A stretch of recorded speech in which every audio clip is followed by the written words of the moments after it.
Bueno, vamos a continuar.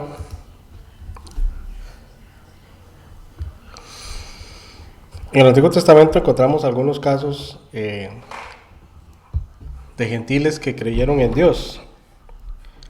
Te puedo mencionar por lo menos a tres, que es el caso de Ruth, el otro caso sería Naamán y Rahab también. Por lo menos son tres ejemplos del Antiguo Testamento de gentiles que,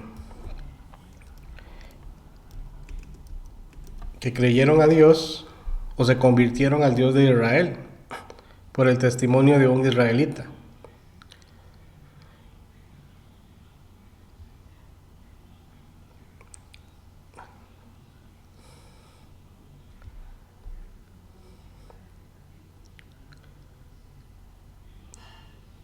Y un pasaje que voy a buscar aquí.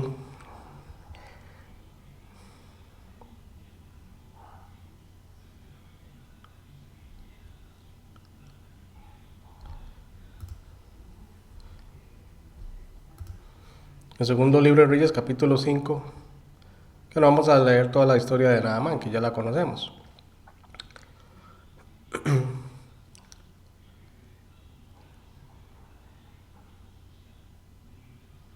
Ve el versículo 17, el testimonio que da Naamán después de ser sanado.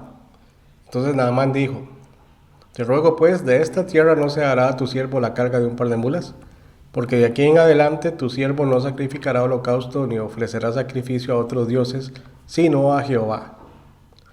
Entonces aquí vemos un ejemplo muy fuerte de cómo una persona que no sabía nada de quién era Jehová, quién era Dios, pero el testimonio de una sierva israelita que él tenía en su casa, que le dijo que si buscaba al profeta en Israel, éste le sanaría de su lepra.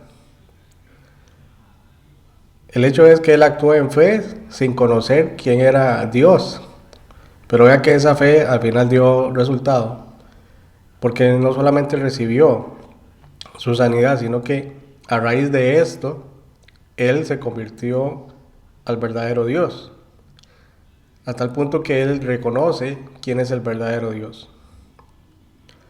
Porque dice: de aquí en adelante tu siervo no sacrificará holocausto ni ofrecerá sacrificio a otros dioses, sino a Jehová.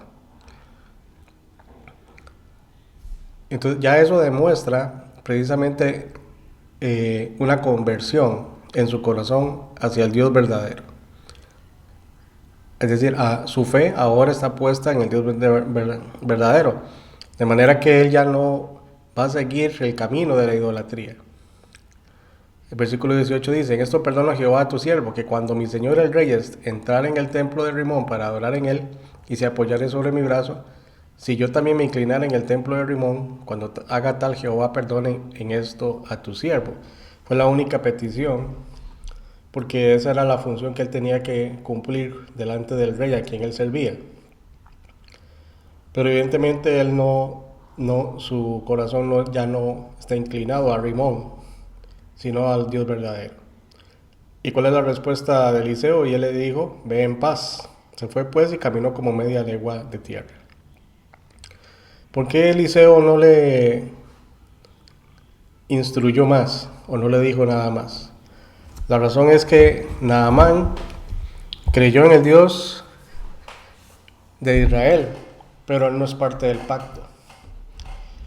Él no está obligado. Como gentil, él puede adorar a Dios siguiendo su corazón, de acuerdo a la ley escrita en su corazón, no de acuerdo a la ley sinaítica.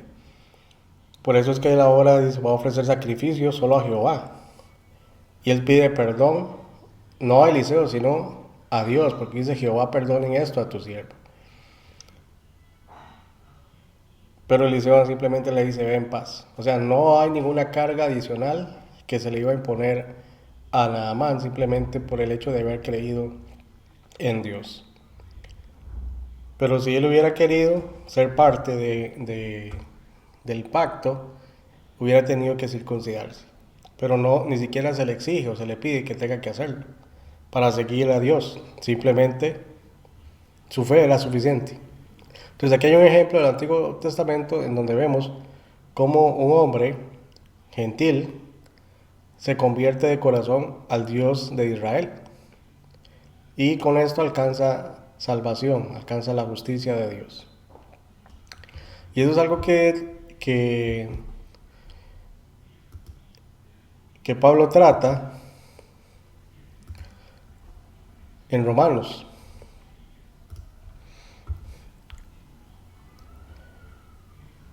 Para reafirmar lo que hemos venido diciendo sobre lo que es la ley. Ve lo que dice Pablo en Romanos capítulo 9, versículo 30. ¿Qué pues diremos?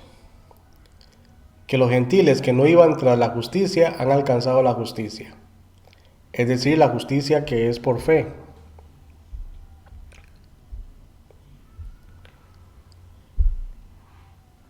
¿Qué pues diremos? Que los gentiles que no iban tras la justicia han alcanzado la justicia, es decir, la justicia que es por fe. Y eso es algo importante porque Pablo está dando un testimonio acerca de cómo los gentiles han recibido el Evangelio. Entonces dice que ellos han alcanzado la justicia que es por fe, la que viene por la fe en Cristo. Dice, pero Israel, verso 31, que iba tras una ley de justicia, no la alcanzó. ¿Qué es lo que no alcanzó? La justicia. Verso 32, ¿por qué? Aquí Pablo hace la misma pregunta. Porque iban tras ella, es decir, iban tras la ley, no por fe, sino como por obras de la ley, pues tropezaron en la piedra de tropiezo, la cual es Cristo. Es decir, ellos se aferraron a lo que ellos entendían o que lo que ellos creían que era alcanzar la justicia según la ley, que era cumplir la ley, simplemente haciendo las obras de la ley. Pero la exigencia de la justicia, para alcanzar la justicia de la ley, es que esa tenía que ir acompañada de fe. Porque dice, porque iban tras ella no por fe. Es decir, ellos seguían la ley sin fe. Ellos tenían que seguir la ley con fe, sino como por obras de la ley. Entonces las obras por sí solas de la ley no justifican. Tiene que haber fe, porque es la fe la que otorga la justicia. O sea, Dios otorga la justicia.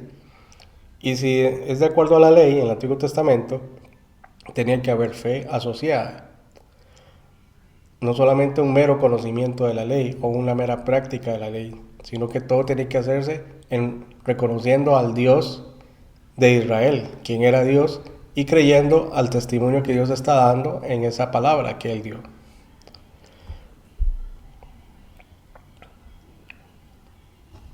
Entonces, es algo que tenemos que tenerlo claro. Por eso es que a Abraham se le llama el padre de la fe, precisamente porque Abraham le cree a Dios. Y por el simple hecho de creerle a Dios, es decir, lo que Dios le dijo, las palabras que Dios le da, eso es lo suficiente para que Dios le otorgue justicia. Y ese principio precisamente ya está enseñado incluso desde antes de Abraham, porque encontramos a Caín, que según Hebreos capítulo 11, Caín por la fe ofreció más excelente sacrificio.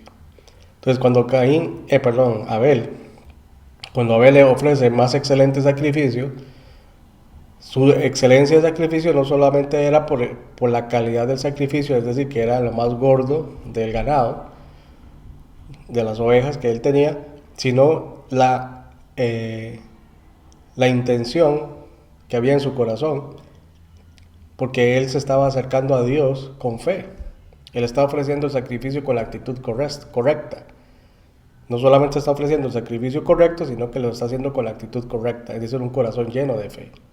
Entonces, por eso es que Abel se dice que da testimonio todavía, por el hecho de que él actuó según la fe que Dios espera del creyente del Antiguo Testamento, la fe que se predica en Cristo y la fe que se tiene que manifestar el día de hoy, pero ahora ya no ofreciendo el sacrificio como el que ofreció Abel, sino simplemente aceptando el sacrificio de Cristo. Esa es la única diferencia.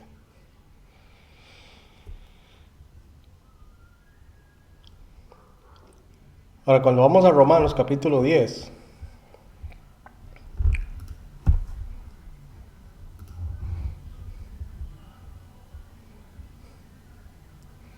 vemos a Pablo eh, hablando sobre lo que el anhelo de él, de que Israel se convierta a Cristo. Sin embargo,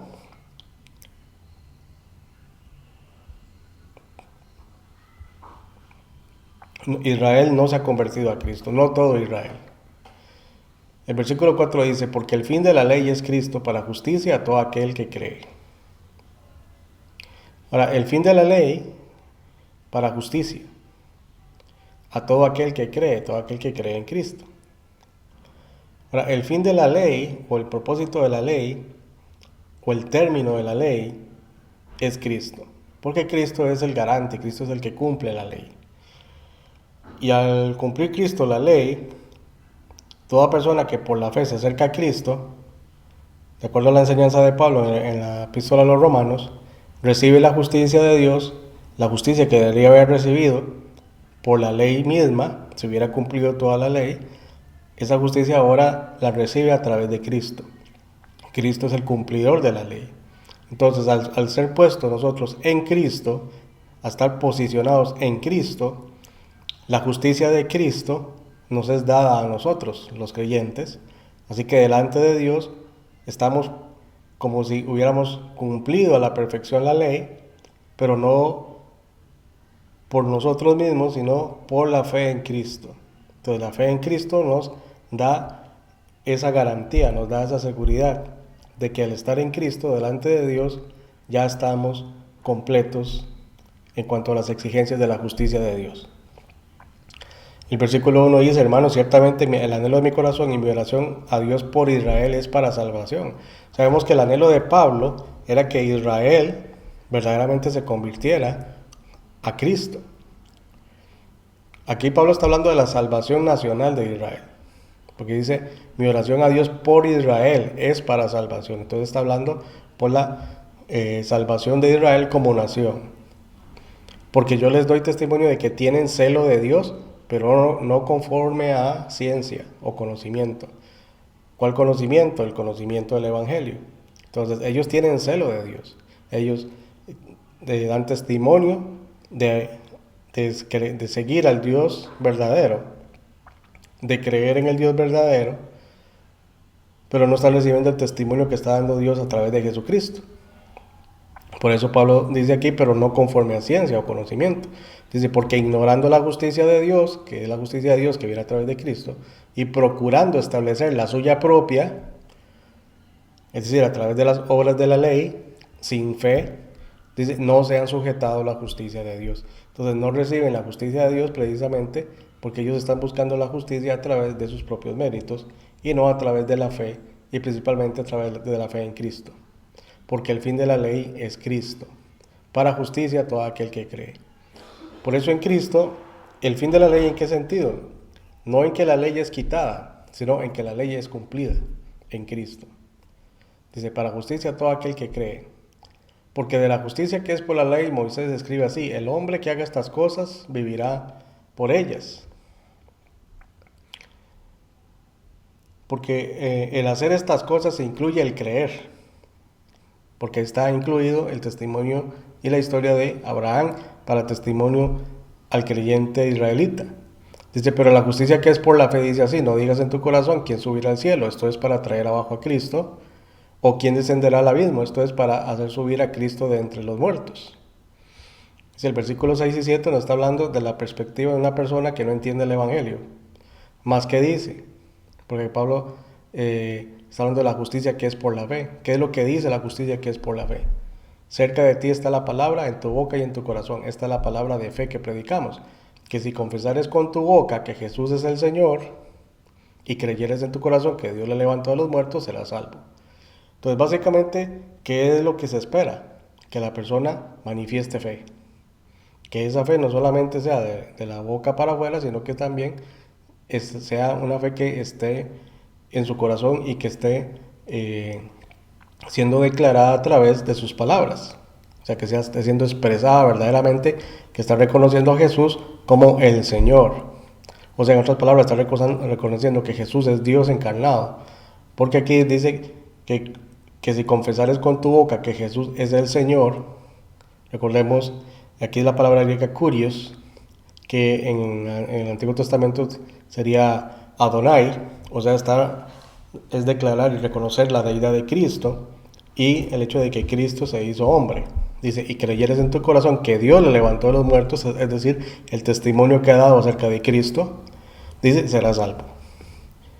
Y ese es el único requisito para recibir la salvación, creer al testimonio que Dios ha dado.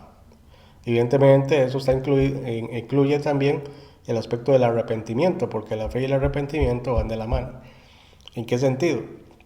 En que se cree en Dios, se cree el testimonio que da Dios acerca de Cristo, y la persona tiene que tomar una decisión con respecto a la vida que ha llevado sin Dios, y toma la decisión ahora de seguir a Cristo en la fe y toda la instrucción que da Dios.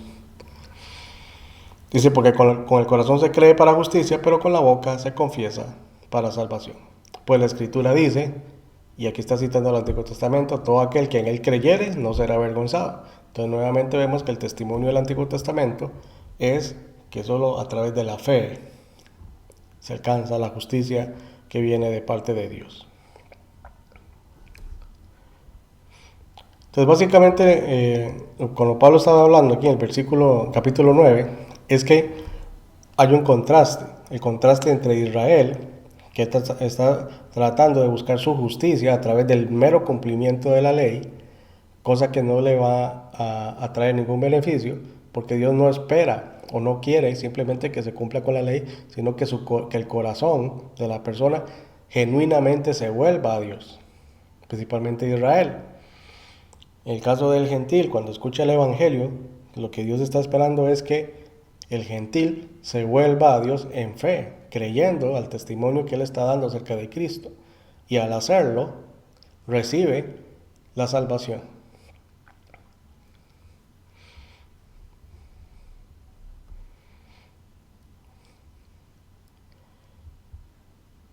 Vamos a ir a Romanos capítulo 4.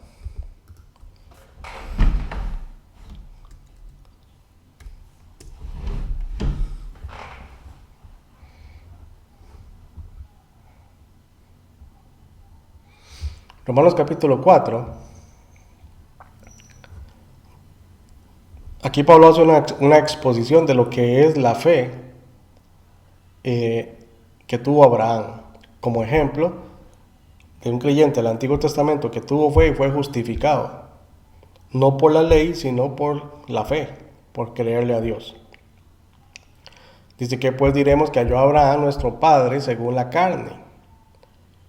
Es decir, según su humanidad, porque si Abraham fue justificado por las obras, tiene de qué gloriarse, pero no para con Dios. Porque esas obras no le van a dar ningún mérito delante de Dios. Entonces, se puede gloriar o enorgullecer de haber hecho una buena obra o de haber cumplido con todas las obras, pero delante de Dios no tiene ningún valor. Versículo 3, porque ¿qué dice la Escritura? Creyó Abraham a Dios y le fue contado por justicia. Entonces vea que Pablo aquí está citando la Escritura. ¿Cuál Escritura? Génesis 15. Vamos a ir a Génesis 15.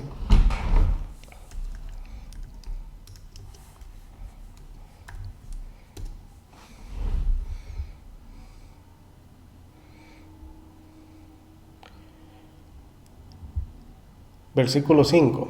Vamos a leer desde el 1. Después de estas cosas vino la palabra de Jehová a Abraham en visión diciendo, no temas, Abraham, yo soy tu escudo y tu galardón será sobremanera grande. Y respondió Abraham, Señor Jehová, ¿qué me darás? Siendo así que ando sin hijo y el mayordomo de mi casa es ese Damaseno Eliezer. Dijo también Abraham, mira que no me has dado prole, y aquí que será mi heredero un esclavo nacido en mi casa. Luego vino a él palabra de Jehová diciendo, no te heredará sino un hijo tuyo será el que te heredará. Y lo llevó afuera y le dijo, mira ahora los cielos y cuenta las estrellas si las puedes contar. Y le dijo, así será tu descendencia. y creyó a Jehová y le fue contado por justicia. Entonces ve el versículo 6, que es el que está citando Pablo también en Romanos capítulo 4, dice, y creyó a Jehová y le fue contado por justicia. Entonces no es cuestión simplemente de creer en Dios, porque al parecer Abraham sí creía en Dios o sabía quién era el Dios verdadero, sino es creerle a Jehová, creerle a Dios. Entonces ahí es donde está precisamente la clave de la salvación o la redención para el ser humano, en creerle a Dios, creer el testimonio que ha dado Dios en su palabra. Entonces, volviendo otra vez a Romanos, versículo 3, porque ¿qué dice la escritura? Que ya leímos, Génesis 15, creyó Abraham a Dios o a Jehová y le fue contado por justicia. Entonces, lo que le fue contado por justicia es haberle creído a Dios. Y luego aquí Pablo va a hacer una explicación de lo que es la obra y lo que es la fe. De que la obra por sí sola no le otorga justicia a la persona, sino la fe. Es la fe en Dios o el creerle a Dios es lo que le otorga la justicia que viene de Dios. Dice, pero al que obra no se le cuenta el salario como gracia, sino como deuda. Mas al que no obra, sino cree en aquel que justifica al impío, es decir, a Dios, su fe le es contada por justicia. Entonces aquí Pablo está haciendo una analogía entre lo que es la obra con el trabajo y el salario que se recibe.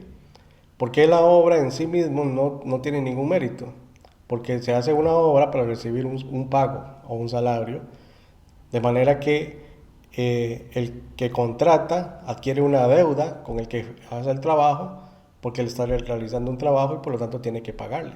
Entonces, el trabajador está brindando un servicio, está obrando, está haciendo algo en beneficio de alguien que le va a pagar un salario, de manera que el que le contrata queda como deudor con aquel que está haciendo el trabajo que le encomendó. Dios no está dando ningún salario, la salvación no es un salario, la salvación no es un pago en sí mismo, la salvación no tiene nada que ver con eso. La justicia de Dios tampoco se gana, es decir, Dios no está obligado a pagarle con justicia al pecador que cumple con la ley. O sea, si el ser humano cumple con la ley, Dios no está obligado en ninguna manera a retribuirle con justicia, porque está cumpliendo con las exigencias de la justicia de Dios, porque la exigencia de la ley es que tiene que cumplirla toda. De manera que si no cumple con solo un mandamiento, ya no cumplió con toda la ley. Entonces la exigencia es toda la ley. De manera que el ser humano no se ve justificado delante de Dios nunca, porque no puede cumplir con toda la ley a la perfección durante toda su vida. Aun cuando cumpliera con todos los mandamientos de la ley, si al final de su vida incumple con uno, perdió todo. Entonces, el salario, por eso dice, no es gracia, porque la gracia viene de la disposición de Dios de darle al ser humano que no tiene justicia, la disposición de Dios es de darle justicia o de justificar a aquel que no tiene justicia, pero es con base en las exigencias de Dios. ¿Y cuál es la exigencia de Dios? Que crea, simplemente que crea. Al que justifica al impío, dice, más al que no obra, o sea, las obras de la ley, sino cree en aquel que justifica al impío, es decir, a Dios, su fe le es contada por justicia. Como también David habla de la bienaventuranza del hombre a quien Dios atribuye justicia sin obras. Y vea que aquí Pablo está hablando de la justicia según el Antiguo Testamento. Esa es la justificación según el Antiguo Testamento y cómo tiene que orar o actuar el creyente según el Antiguo Testamento. Y cita a David, donde David enseña que Dios atribuye justicia sin obras, diciendo, bienaventurados aquellos cuyas iniquidades son perdonadas y cuyos pecados son cubiertos, Bienaventurado el varón a quien el Señor no inculpa de pecado. Entonces es una bienaventuranza para aquella persona que, siendo justificada no por las obras de la ley, sino por la fe en Dios, alcanza la justicia. Dice, es pues esta bienaventuranza solamente para los de la circuncisión, es decir, el israelita, o también para los de la incircuncisión, es decir, el gentil. O sea, ¿para quién va dirigida esa bienaventuranza? La respuesta a esa pregunta, de acuerdo al contexto, es a todos, tanto al israelita como al gentil. Dice, porque decimos que a Abraham le fue contada la fe por justicia. Entonces aquí Pablo va a argumentar bajo qué condiciones alcanza Abraham la justicia de Dios. Dice, ¿cómo pues le fue contada? ¿Estando en la circuncisión o en la incircuncisión? Y Pablo aquí responde, no en la circuncisión, sino en la incircuncisión. Y aquí es donde Pablo establece el punto de su argumento. Si Abraham recibe la justicia de Dios no estando circuncidado y por creerle a Dios, o sea, se demuestra en ese sentido que la ley no justifica, porque Abraham no estaba circuncidado, es decir, no estaba bajo ningún requisito legal según la ley dada por Dios, según la exigencia de la ley de Dios, sino que no había nada, no había ninguna condición, ninguna exigencia de parte de Dios con respecto a Abraham al decirle que si quería recibir las bendiciones tenía que circuncidarse, algo por el estilo. Abraham no está circuncidado cuando le cree a Dios y recibe la justicia de Dios. Entonces ya hay un antecedente en donde se demuestra que Dios otorga justicia a una persona que no está cumpliendo con ninguno de los requerimientos de la ley. Porque la circuncisión es dada como señal después, señal de la fe que tuvo Abraham, no como requisito. Cuando entra la ley en vigencia, la ley de Moisés, ahí se incluye precisamente esa demanda de la circuncisión, porque esa circuncisión es señal de la fe.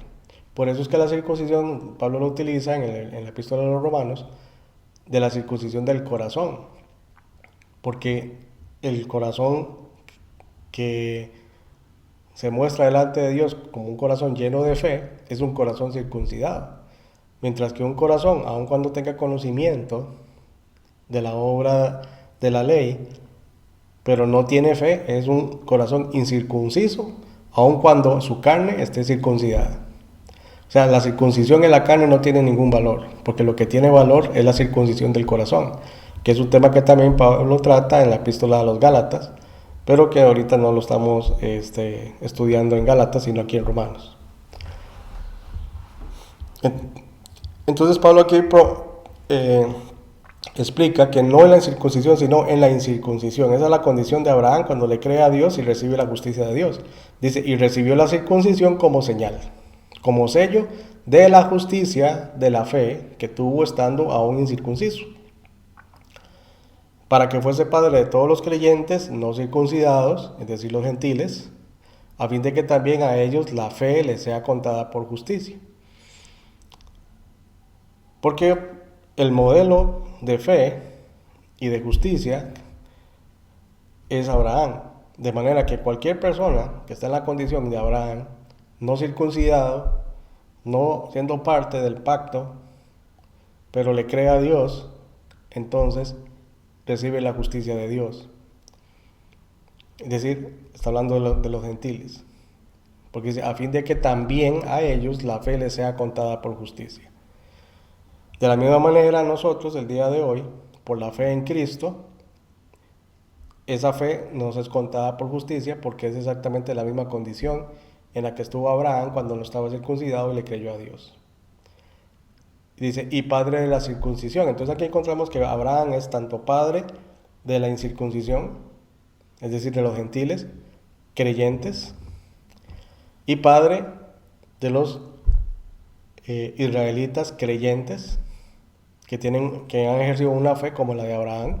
Por eso dice, y padre de la circuncisión, para los que no solamente son de la circuncisión, sino que también siguen las pisadas de la fe que tuvo nuestro padre Abraham antes de ser circuncidado. Porque esa es la condición del israelita, de creerle a Dios. De manera que la circuncisión viene siendo una señal de esa fe que debe ejercerse en el corazón. Verso 13, porque no por la ley fue dada a Abraham o a su descendencia la promesa de que sería heredero del mundo, sino por la justicia de la fe.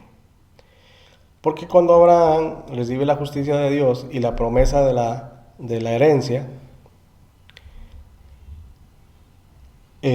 viene esa promesa por la fe, por creerle a Dios.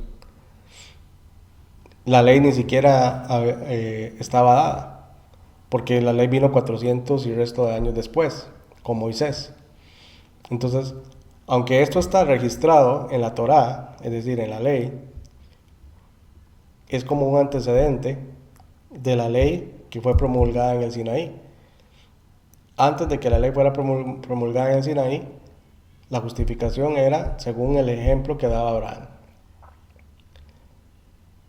Pero venía la ley, lo que hizo Abraham sigue vigente. La ley no anula, por eso que Pablo hablaba que la ley no viene a abrogar el pacto abrahámico. Cuando entra la ley en vigencia, en el Sinaí, todo lo que Israel tenía que hacer, de acuerdo al ejemplo de Abraham, seguía vigente.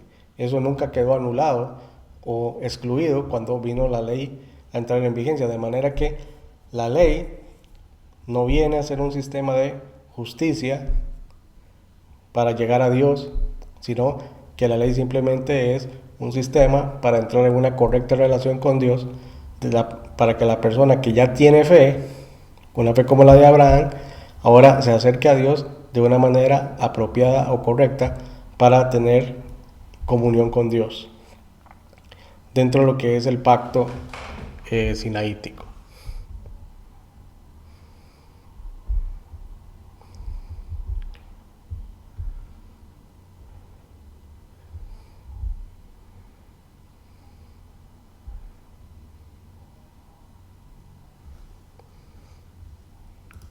Un momento acá.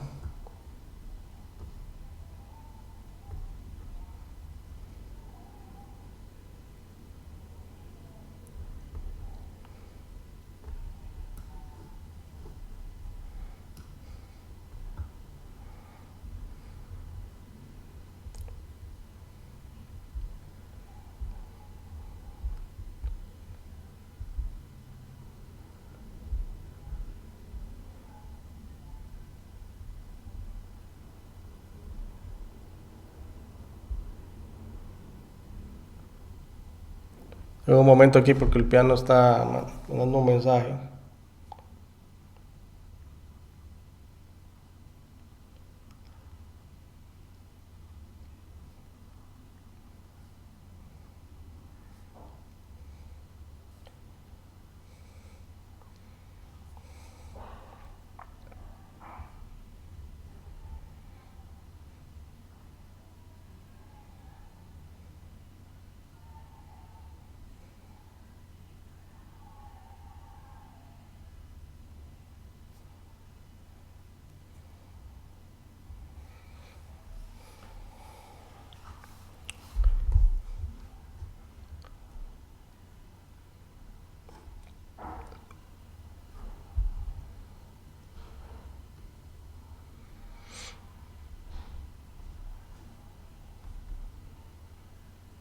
Ok, no sé si hay alguna pregunta o comentario. Mientras espero a ver si el piano se puede conectar.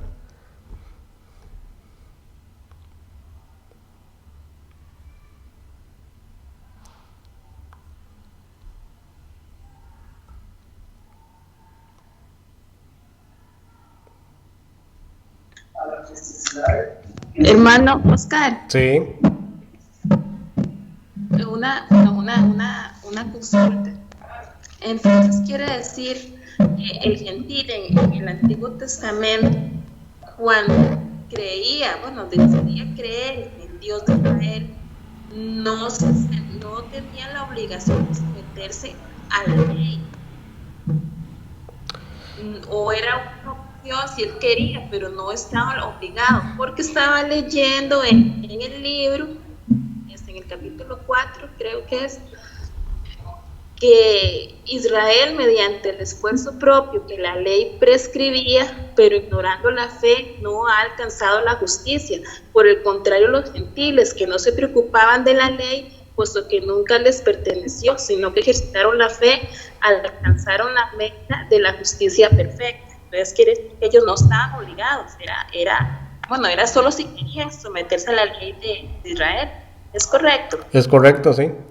Sí, el gentil que, que creía en el Dios de Israel y ejercía fe, era justificado, no tenía que meterse con la ley, pero estaba abierta la oportunidad. Por eso pues, puse el caso de Naamán como ejemplo, porque Naamán es un claro ejemplo de un gentil que cree en el Dios de Israel, pero que no entra en el pacto. Y sin embargo, él, evidentemente, él es reconocido como creyente, porque Eliseo no le recrimina nada. Entonces, cuando él le dice a Eliseo, ¿verdad? Que Dios lo perdone, cuando entra con el rey a adorar a Rimón, que le perdonen eso. Entonces, Eliseo le dice que vaya en paz, que no hay ningún problema con eso. Porque ya él ha reconocido quién es el verdadero Dios. Sin embargo, la oportunidad estaba abierta para él. Hermano, y actualmente los israelitas siguen sometidos a la ley y actualmente ellos se circuncidan. Así es, porque ellos todavía no están, bueno, todavía no son creyentes todos. Sí, Israel está siendo tratado por Dios de acuerdo a la ley. El Israel nacional, ¿verdad? Ah, ok, Solamente el israelita que reconoce a Cristo como Mesías está siendo salvado. Porque,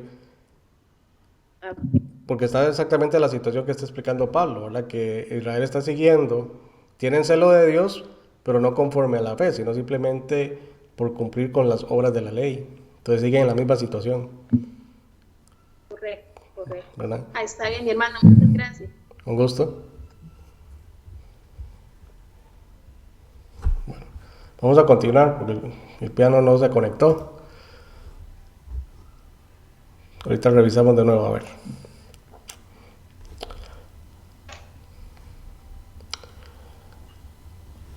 Entonces aquí Pablo está argumentando precisamente en cómo se alcanza la justicia a través de si es a través de la ley o a través de la fe. Entonces pone como ejemplo a Abraham, en donde claramente él sostiene que es por la fe los que son justificados y no simplemente con el que cumple con la obra de la ley. Versículo 15 dice, pues la ley produce ira, pero donde no hay ley tampoco hay transgresión. Ahora este versículo 15 hay que entenderlo de acuerdo al contexto. Dice, porque la ley produce ira, pero donde no hay ley, ¿cuándo es cuando no hay ley? Cuando se está ejerciendo la fe. Entonces, cuando se está ejerciendo la fe, no hay ley. Dice, tampoco hay transgresión. Entonces, al ejercerse de la fe, no entra ninguna ley que pueda invalidar la fe. Que es precisamente lo que estábamos viendo en Romanos capítulo 9. A los que alcanzan los que tropiezan son aquellos que no entienden que es a través de la fe en Cristo que se alcanza la justicia. Entonces, ¿dónde no hay ley? Cuando se ejerce la fe. Dice, por tanto es por fe, para que sea por gracia. Entonces, cuando la persona ejerce fe, entonces ahora es receptor de la gracia de Dios. O sea, Dios está dispuesto a dar su justicia. Simplemente porque la persona está ejerciendo fe, está creyéndole a Dios, o el testimonio que está dando Dios. En nuestro caso, el testimonio que está dando Dios acerca de Cristo. Dice, a fin de que la promesa sea firme para toda su descendencia, no solamente para la que es de la ley, es decir, Israel, sino para la que es de la fe de Abraham. O sea, ¿cuál es la descendencia que es de la fe de Abraham? Los gentiles creyentes. Dice, el cual es Padre de todos nosotros. Ese mismo tema Pablo lo toma en Gálatas, porque Pablo ahí establece que el gentil que tiene una fe como la de Abraham es hijo de Abraham por la fe en Cristo. Entonces, en Cristo entramos no solamente a ser declarados hijos de Dios, sino también a ser también constituidos como hijos de Abraham por la fe. Por la fe en Cristo, porque esa fe en Cristo es la misma fe que ejerció Abraham cuando le creyó a Dios. Verso 17, como está escrito, te he puesto por padre de muchas gentes delante de Dios, a quien creyó, el cual da vida a los muertos y llama a las cosas que no son como si fuesen. Dice, él creyó en esperanza contra esperanza para llegar a ser padre de muchas gentes, conforme a lo que se le había dicho, así será tu descendencia. Y aquí Pablo sigue tratando sobre el ejemplo de la fe de Abraham,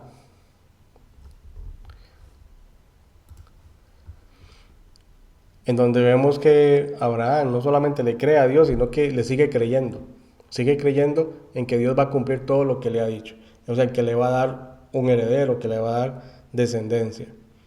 Por eso ya entra Pablo aquí entonces a ese tema. Dice, tampoco dudó por incredulidad de la promesa de Dios, sino que se fortaleció en fe, dando gloria a Dios. El verso 19, que me lo brinqué, dice, y no se debilitó en la fe al considerar su cuerpo, que estaba ya como muerto, siendo de casi 100 años, o la esterilidad de la matriz de Sara. Entonces vemos que Abraham no ve la circunstancia, no ve la situación, él ve la promesa que Dios le está haciendo. Entonces, ¿cómo se fortalece la fe? En creerle a la palabra, creerle a Dios y su palabra. Entonces Abraham no está viendo que él está ya viejo o que Sara ya está demasiado vieja para tener un hijo con ella, sino que él está creyéndole a Dios. Y esa fe es la fe que nosotros como hijos de Dios también tenemos que aprender a ejercer.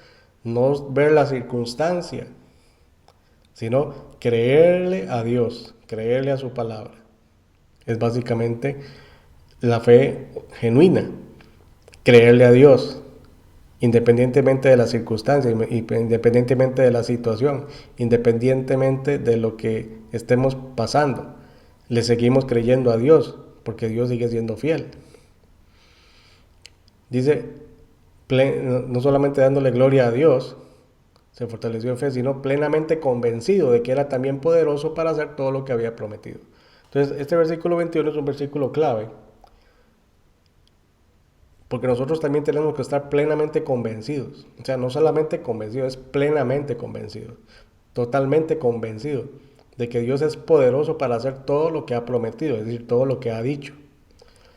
Y en eso consiste la fe salvadora, en creer que en Cristo tenemos vida eterna y que Dios se ha comprometido a darnos vida eterna.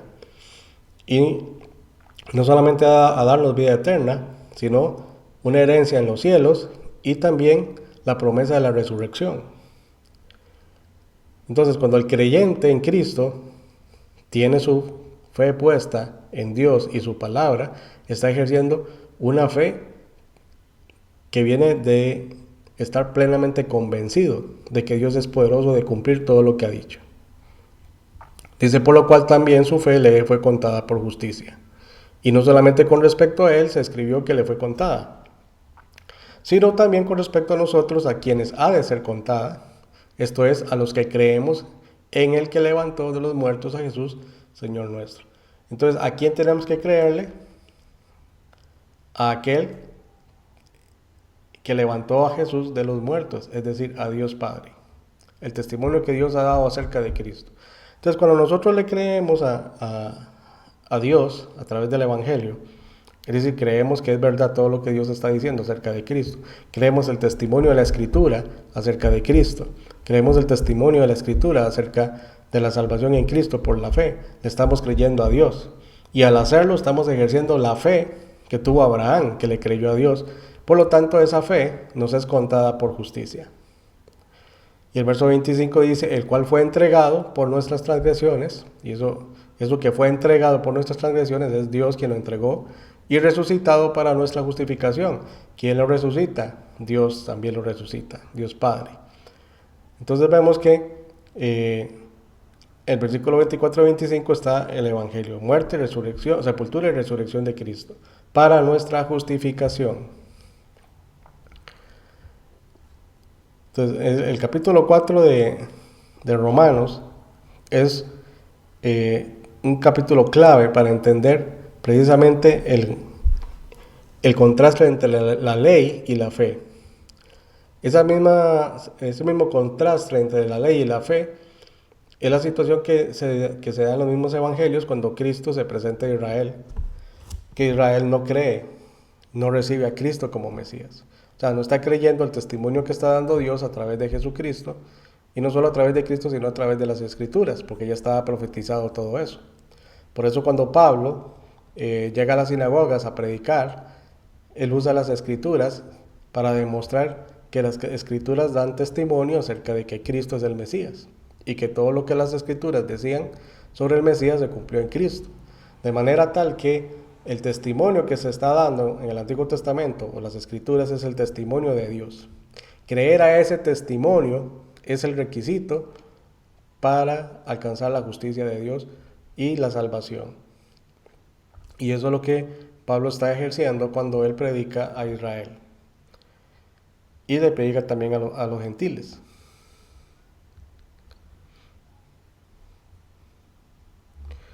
Pero ¿qué pasa con el gentil? ¿Qué pasa con el creyente del día de hoy? ¿Se le exige al creyente del día de hoy que guarde la ley o que deseche la ley? El Nuevo Testamento nos enseña que el creyente en Cristo no tiene que desechar la ley, pero el aspecto ceremonial de la ley no es algo que el creyente en Cristo tiene que cumplir. Pero el aspecto instructivo de la ley, los ejemplos de la ley y la aplicación espiritual de la ley está vigente para el creyente en Cristo. Y es algo que tenemos que diferenciar porque hay cristianos que piensan o utilizan ese argumento para decir que no tienen entonces que diezmar, que no tienen que hacer ciertas cosas que el cristiano debería hacer, porque eso es de la ley. Pero es que la ley fue dada para nuestra instrucción también, para llevarnos a Cristo, para instruirnos en Cristo. ¿Qué es lo que el creyente en Cristo no está obligado con respecto a la ley? Es a cumplir la ley a rajatabla como lo hace Israel, como está obligado Israel. ¿Por qué? Porque él no forma parte del pacto. Pero la enseñanza de la ley es para el creyente. Cuando Pablo habla de la Escritura en el Nuevo Testamento, no se está refiriendo específicamente al Nuevo Testamento porque el Nuevo Testamento está siendo escrito.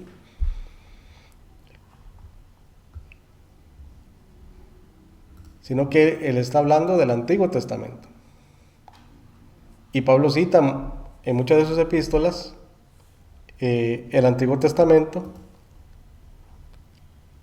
dando instrucciones a los creyentes.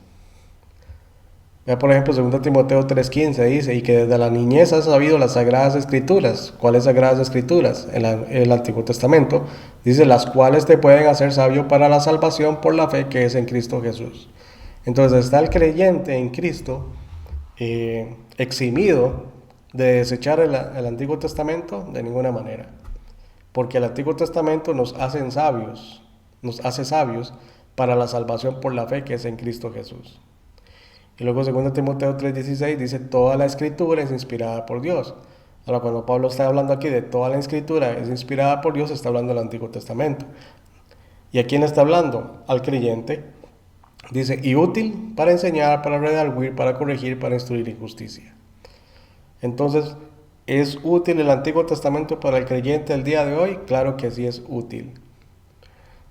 Porque hay muchos cristianos que desechan la ley y objetan que las cosas del Antiguo Testamento ya no son vigentes para el creyente de hoy. Lo que no está vigente para el creyente es el aspecto ceremonial. Pero el aspecto espiritual y el aspecto práctico, que tiene que ver con nuestra santidad, nuestra relación con Dios y comunión con Dios, sigue siendo válido. Entonces son cosas que tenemos que tener presentes, porque sigue siendo palabra de Dios. Y Santiago también hace mucho hincapié en eso. Dice, si en verdad cumplís la ley real, conforme a la Escritura, amarás a tu prójimo como a ti mismo, bien hacéis. Y este pasaje, amarás a tu prójimo como a ti mismo, es algo que está en la ley. Es uno de los mandamientos que está en la ley. Y sin embargo, Jesucristo enseñó que tenemos que amar a nuestro prójimo como nosotros mismos. Entonces son cuestiones que tenemos que tener presentes.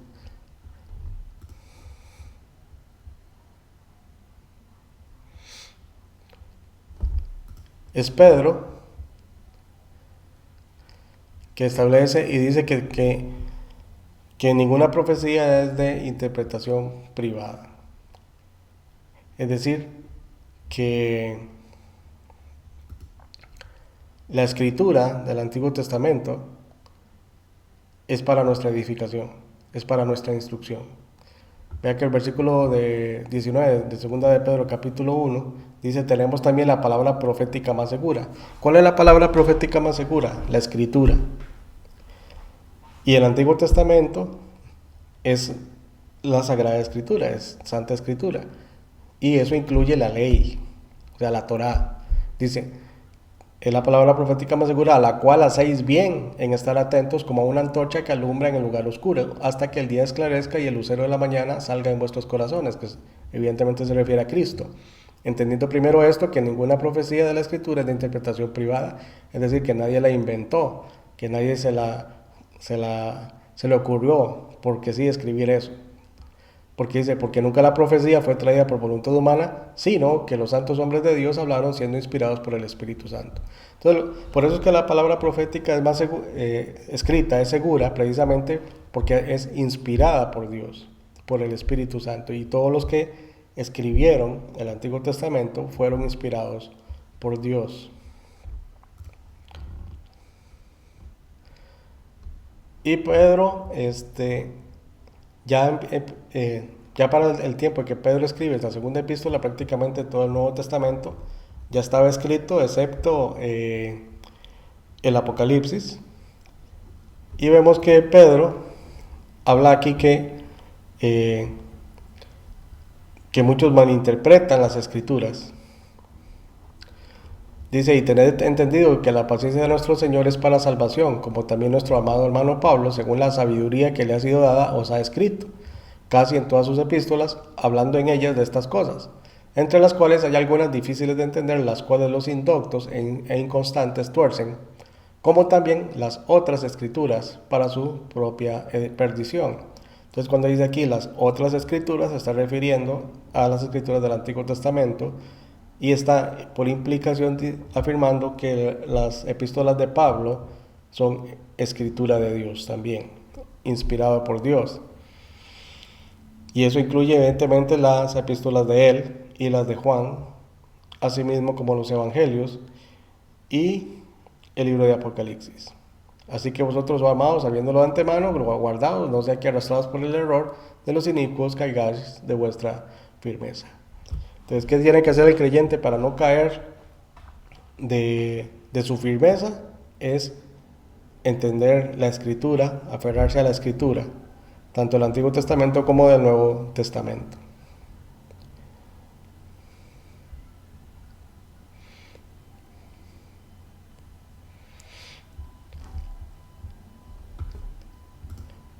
Entonces, el aspecto ceremonial de la ley no es para el creyente, en Cristo por el hecho de que lo que vale es el cumplimiento de la ley hecho por Cristo. Pero eso, el hecho de ser beneficiarios, de haber alcanzado la justicia de la ley a través de la fe en Cristo, no nos exime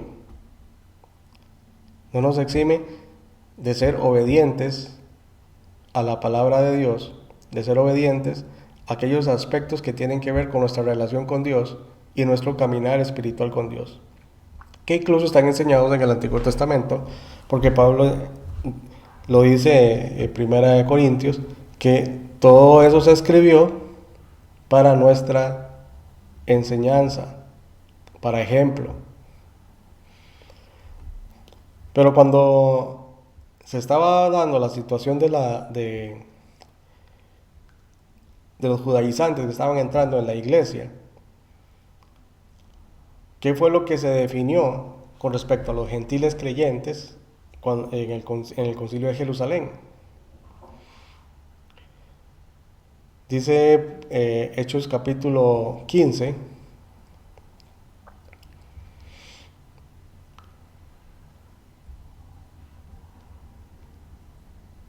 vemos que Pedro dice en el versículo 7, y después de mucha discusión, Pedro se levantó y les dijo, varones hermanos, vosotros sabéis cómo ya hace algún tiempo que Dios escogió que los gentiles oyesen por mi boca la palabra del evangelio y creyesen. Y Dios, que conoce los corazones, les dio testimonio, dándoles el Espíritu Santo lo mismo que a nosotros. Y ninguna diferencia hizo entre nosotros, o sea, se refiere a los judíos, y ellos, los gentiles, purificando por la fe sus corazones. Entonces vemos que aquí Pedro lo que está argumentando es que Dios no está haciendo acepción de personas, que por la fe está salvando a judíos y por la fe está salvando a gentiles. Ahora pues, ¿por qué tentáis a Dios poniendo sobre la cerviz de los discípulos, en este caso los discípulos gentiles, un yugo que ni nuestros padres ni nosotros hemos podido llevar? Antes creemos que por la gracia del Señor Jesús seremos salvos de igual modo que ellos. Entonces toda la multitud cayó y oyeron a Bernabé y a Pablo, que contaban cuán grandes señales y maravillas había hecho Dios por medio de ellos entre los gentiles. Y cuando ellos callaron, Jacobo respondió diciendo, varones hermanos, oídme. Simón ha contado cómo Dios visitó por primera vez a los gentiles para tomar de ellos pueblo para su nombre. Y con esto concuerdan las palabras de los profetas, como está escrito, después de esto volveré y reedificaré el tabernáculo de David que está caído y repararé sus ruinas y lo volveré a levantar, para que el resto de los hombres busque al Señor y todos los gentiles sobre los cuales es invocado mi nombre. Aquí Jacobo está haciendo referencia al versículo 17. Dice el Señor que hace conocer todo esto de tiempos antiguos, por lo cual yo juzgo que no se inquieten los gentiles que se convierten a Dios, sino que se les escriba que se aparten de las contaminaciones de los ídolos, de fornicación, de ahogado y de sangre. Entonces, en ningún momento la misma iglesia, en sus inicios, le impone a los gentiles ninguna de las prescripciones de la ley, excepto nada más estas recomendaciones prácticas para beneficio de ellos, ¿verdad? El apartarse de las contaminaciones de los ídolos. ¿Por qué el apartarse de las contaminaciones de los ídolos? Porque en aquel tiempo, en todo el Imperio Romano, era común encontrar templos dedicados a múltiples dioses, porque el Imperio Romano adoptaba los dioses de todos los pueblos que ellos conquistaban. Y las contaminaciones de los ídolos se refiere a aquello que es dedicado a los ídolos o participar en cultos de idolatría. Entonces, el apartarse de las contaminaciones de los ídolos, porque eso no trae edificación, sino que va a ser tropiezo. Para muchos gentiles que precisamente están saliendo de ese sistema de idolátrico, el evitar participar de ese tipo de cosas y que puedan tropezar. De fornicación, es decir, la fornicación porque era la liberalidad sexual en el Imperio Romano es algo muy común en aquel entonces, y cosas que tampoco han cambiado mucho el día de hoy, pero la fornicación es algo que el cristiano tiene que guardarse. Y en el aspecto tal vez práctico de no comer carne con sangre, porque eso es un mandamiento que está dado en después del diluvio, en el cual Dios prohíbe al ser humano el comer carne con sangre, porque en la sangre está la vida. Entonces Dios ha prohibido al ser humano comer carne con sangre desde el principio. Y aquí simplemente se le está indicando al gentil el no comer carne de un animal que no fue desangrado apropiadamente, precisamente para no incumplir con ese mandamiento. Y el día de hoy es algo que también nosotros tenemos que tener presente, ¿verdad? Que el comer carne, asegurarnos de que esa carne realmente eh, esté libre de sangre y no comer sangre. Pero aparte de eso, no se le exige al gentil ningún cumplimiento del aspecto ceremonial de la ley. Y del contexto del Nuevo Testamento, en las epístolas de Pablo, entendemos que eh, lo que dijeron lo que está en la ley y los profetas es válido para nosotros en un sentido práctico y espiritual, para edificación y para ejemplo, para no cometer los mismos errores que cometió Israel en el pasado y otros hombres y mujeres del pasado que se equivocaron al desobedecer a Dios. Entonces, todo el testimonio de la Escritura es para nuestra edificación, para nuestra instrucción. Y si uno se fija bien, del Antiguo Testamento uno obtiene bastante instrucción y bastante edificación cuando se complementa con el Nuevo Testamento, porque toda la Escritura es para nuestra instrucción y es algo que no tenemos que perder de vista. Entonces no sé si hay alguna pregunta o comentario.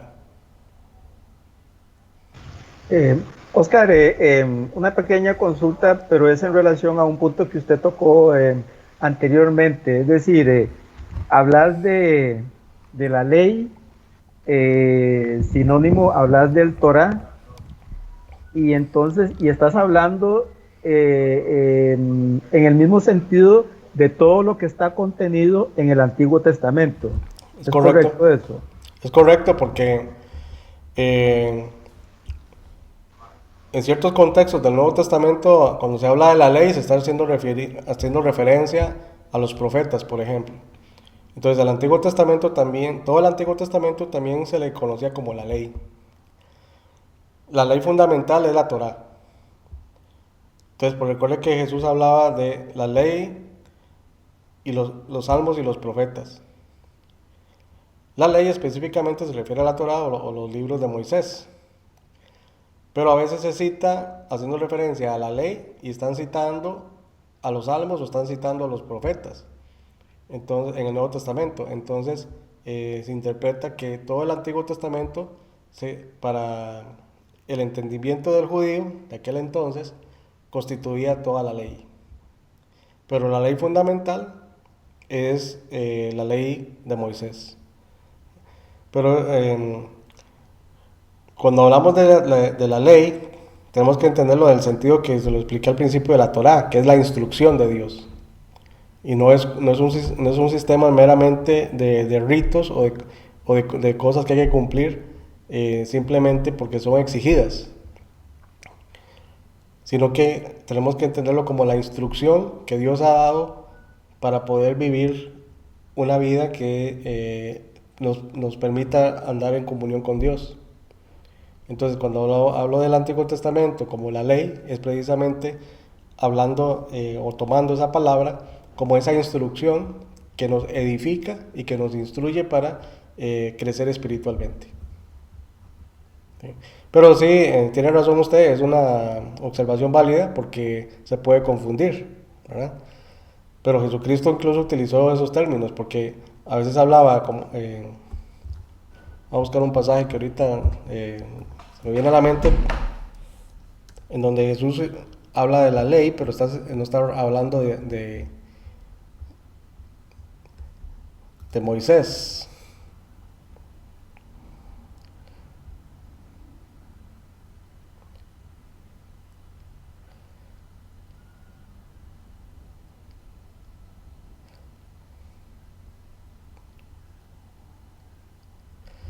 Aquí está Juan 10:34. Aquí Jesucristo está hablando con los judíos y dice, Jesús les respondió, no está escrito en vuestra ley. Yo dije, dioses sois. Pero esta frase donde dice, yo dije, dioses sois, eso no está en los libros de Moisés, eso está en los Salmos. Dice, si llamó dioses a aquellos a quienes vino la palabra de Dios y la escritura no puede ser quebrantada. Vea que primero Jesús habla de que vuestra ley, está hablando de la ley que tiene que recibir Israel, y luego dice la escritura. Entonces Jesús está equiparando la escritura del Antiguo Testamento como la ley.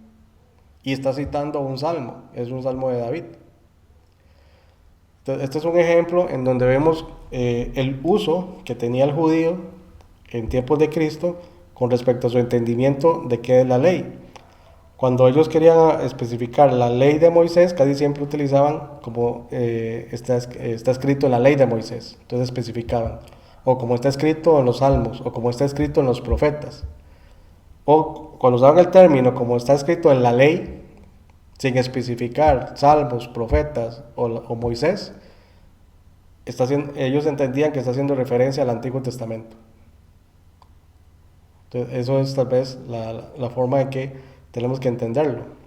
Entonces, con el Nuevo Testamento se especifica la ley de Moisés o los salmos o los profetas, es específicamente esas secciones del Antiguo Testamento.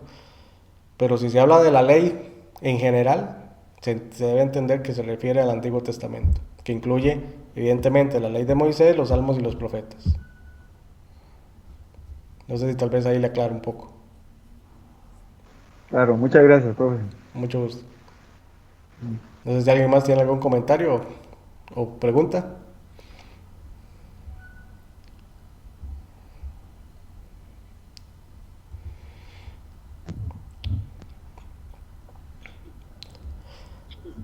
Bueno, ya...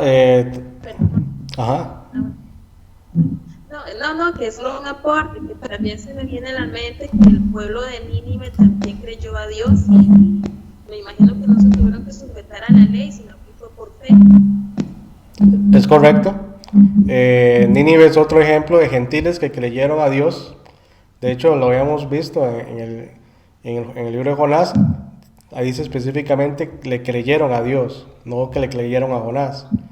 Entonces, cuando le creyeron a Dios, o sea, el mensaje que estaba dando Jonás, y mostraron arrepentimiento, entonces Dios los perdonó y evidentemente ellos fueron beneficiarios de la gracia de Dios. Correcto, sí, eso decir. Ajá. Gracias, hermano. Con mucho gusto. ¿Verdad? Bueno, si no hay más preguntas o comentarios, entonces vamos a terminar la clase. Una pregunta. No sé si alguien tiene alguna pregunta o comentario. Comentario sobre esas normas y esas leyes, sobre que es no comer animales sin ser desangrados. Eso en la actualidad sigue vigente. ¿Sí? Yo visité un amigo, el cual él es creyente, y me invitó a almorzar y lo vi matar unas gallinas solo ahorcadas. Entonces yo le hice el comentario que decía la Biblia sobre el comerse los animales sin desangrar. Entonces él no sabía eso, no lo tenía en cuenta. Como un año después lo volví a visitar y lo vi matando la gallina igual, sin desangrar. Entonces yo le hice otra vez el comentario y me decía él que a él se le olvidaba hacer eso, y que si Dios tomaba represalias con él por hacer eso. Entonces yo ahí me quedé y pero es algo que de obediencia, le digo, es algo que uno naturalmente, si ya es bíblico, Dios manda a que uno lo cumpla. Y me llamó la atención de que él se le olvida, y lo sigue haciendo, o sea, ¿qué pasa ahí? Uno que no crece espiritualmente, o que simplemente obvia, es algo que ha hecho de costumbre.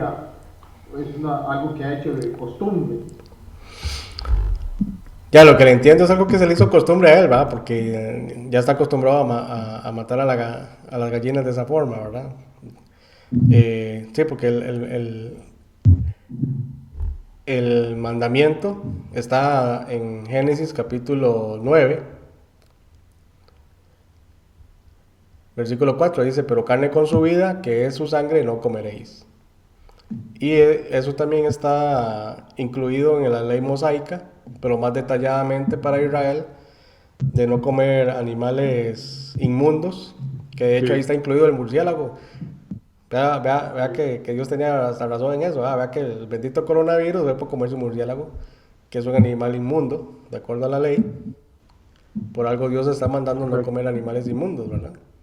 Y, y evidentemente no comer con la sangre, y eso es no solamente por una cuestión de que Dios lo manda, sino también por una cuestión de salud, porque las enfermedades que pueda tener el animal, si uno consume la sangre, uno está consumiendo también una potencial enfermedad que viene de ese animal.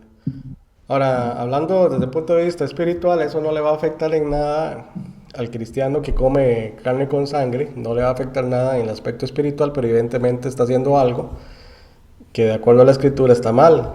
Ahora, si lo está haciendo por ignorancia, entonces está pecando por ignorancia. O sea, ya el sacrificio de Cristo ya lo cubre, ese pecado, o sea, ya está perdonado. Sin embargo, si ya el creyente ya entiende que ya no tiene que comer carne con sangre y lo sigue haciendo, entonces ahora ya cometiendo, eh, está cometiendo está cometiendo un pecado con conocimiento. Y al cometer un pecado con conocimiento, ya después de haber recibido la instrucción, ya después de haber visto en la escritura que no debe hacerlo, entonces la consecuencia es la de la desobediencia. Entonces ahí viene una consecuencia, pero es por la desobediencia. Pero no en el aspecto espiritual, sino en el aspecto disciplinario, porque ya recibió instrucción. Entonces cuando nosotros recibimos la instrucción de Dios, y a pesar de haber recibido la instrucción de Dios, seguimos con una conducta contraria a la instrucción de Dios, entonces es cuando Dios disciplina. Entonces una persona que, como el caso de él, ¿verdad? Que dice que se le olvida, entonces es algo que hay que enfatizarle, ¿verdad? Que tiene que cambiar entonces la forma en cómo eh, procesa al animal, ¿verdad? En ese sentido, por ejemplo, los judíos son muy cuidadosos en eso, ¿verdad? De que la carne que ellos consumen, que tiene que ser calidad kosher. De hecho, digamos, por ejemplo, la carne que ellos consumen, ellos no la compran en la carnicería que nosotros usualmente compramos. Ellos solo compran en lugares en donde venden calidad kosher. Entonces, cuando van a matar la res, por ejemplo, tiene que estar presente un rabino que certifique que el animal fue desangrado correctamente. ¿Verdad? Que el animal no murió estresado ni murió y que murió, perdón, y que murió desangrado. Pero en el caso del creyente, yo lo que entiendo es eso, ¿verdad? Que si está haciéndolo ya con conocimiento, ya es hora que cambie, que se corrija, ¿verdad? En el caso suyo, ya, y si usted es amigo suyo y usted lo ve hacerlo, entonces tiene que explicarle y enfatizarle que eso está mal, ¿verdad? Que Sí, tiene que cambiar esa conducta. Porque eso es lo que ya está recibiendo la instrucción. Y si entiende que está en la escritura, pues sí, debería de aplicarlo en de su hecho vida. yo agarré el cuchillo y le corté los cuellos a las dos gallinas y él lo vio eso tan tremendo, tan grotesco y, y, y, y no lo vi como capaz de agarrar el cuchillo y degollar a las gallinas, pero él me dijo, voy a intentarlo hacer, voy a ver quién de la familia cuando matemos gallinas se anima a hacerlo. ¿M? Y tomó esa decisión. Sí, porque, digamos, digamos, yo he visto, ¿verdad? Sí, cuando han matado algunas gallinas, ¿verdad? Que sí y les dan el hachazo, ¿verdad? Entonces no... Sí, el asunto es que es algo violento, porque de acuerdo a la escritura, al animal lo que hay que hacerle es un corte. Es un corte para que el animal se desangre y el animal muera desangrado. Lastimosamente, pues la forma en que nuestra cultura y tal vez la cultura occidental en general trata a los animales y los mata con mucha violencia. El animal muere estresado, muere, tiene una muerte fea.